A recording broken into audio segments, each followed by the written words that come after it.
Petit bonus hors série cette semaine sur Frozen TV. Gabriel Eugène-Kopp avait eu la gentillesse de répondre à notre invitation à la sortie de son livre au nord-nord-ouest d'Éden et de nous accorder un entretien. C'était en mai dernier et c'était aussi un premier essai pour Frozen et l'exercice fut difficile mais très profitable. Si vous ne l'avez pas encore fait, vous pouvez toujours vous procurer le livre publié aux éditions Griffes d'encre dans leur très très chouette collection Novella.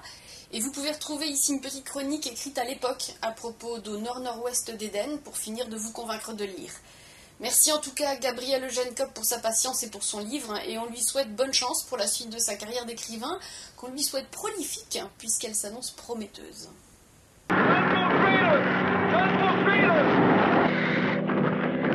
Nord-Nord-Ouest, c'était au départ une nouvelle complètement hétérodoxe qui m'est venue, ça me vient en général à partir de la réalité. Alors le gag total, ça a été que quand j'ai eu l'idée de Nord-Nord-Ouest, j'ai commencé à l'écrire et 6 mois plus tard, il y a eu le tsunami. Je me suis dit, j'arrête.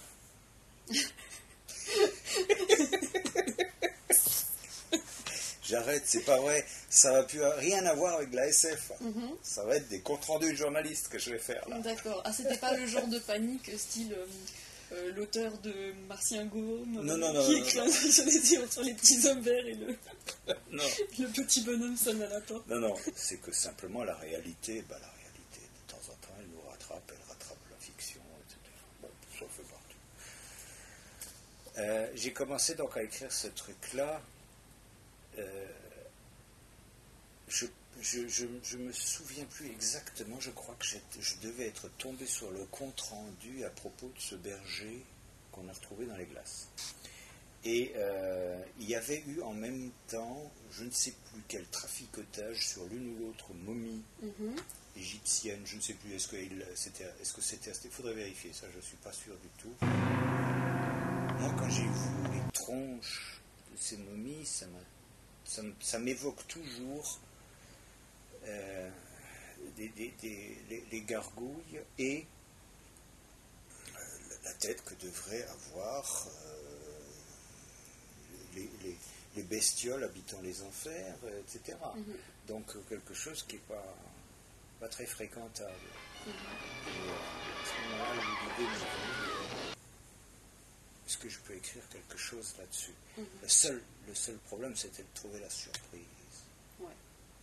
Mais là, je ne peux pas en parler de cette surprise, parce que ça serait un spoiler. À fond, spoilons. Alors non, faites pas ça. Non, je le ferai. De toute façon, il peut couper, on s'en fiche, on fait ce qu'on veut. Vous avez choisi la SF délibérément dès le départ, ou bien vous avez dit on va attendre que ça vienne, les idées, peut-être justement... peut-être un polar, peut-être de la littérature blanche. Vous étiez déjà définitivement parti vers la littérature de genre. Non, la SF c'est une de mes... Marottes. Oui, marottes, c'est surtout la littérature qui m'accompagne depuis le plus long.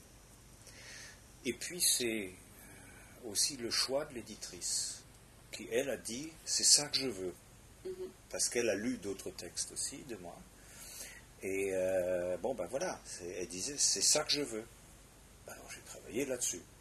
Parce que ça lui a plu, ça l'a branché, elle avait envie de faire de ça un texte qui est celui-là. Alors la plupart des textes que j'ai conservés il y a des années précédentes sont des textes de cet ordre-là. Heureusement je les ai passés à la poubelle maintenant. Parce qu'ils étaient vraiment tellement mauvais. Mais c'est peut-être encore plus drôle quand c'est mauvais. Et non, c'est des effets de genre. Moi, ma culture de SF, c'était une culture des marchés ouvriers du carreau lorrain. Où on allait acheter des bouquins de 4 sous, comme on disait. Beaucoup en allemand, d'ailleurs, aussi, puisque c'est frontalier. Et c'était, comme je le cite dans... Péry-Rodin. Voilà, c'est ça, c'était Péry-Rodin, c'était Peter Ronda, c'était Maurice Lima, Jimmy Gueux, et tout ça, c'était le fleuve. Les Péry-Rodin, je les ai lus pratiquement jusqu'à, je devais avoir 30 ans, j'ai suivi la série, je suivais encore la série.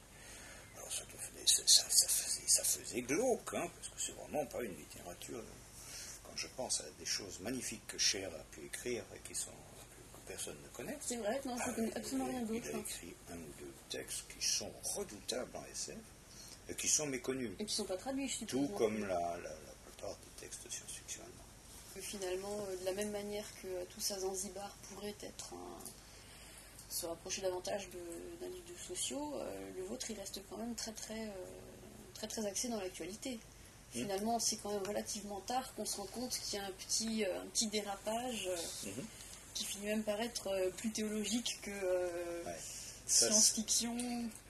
Je pense que j'ai manqué de courage. C'est tout simple.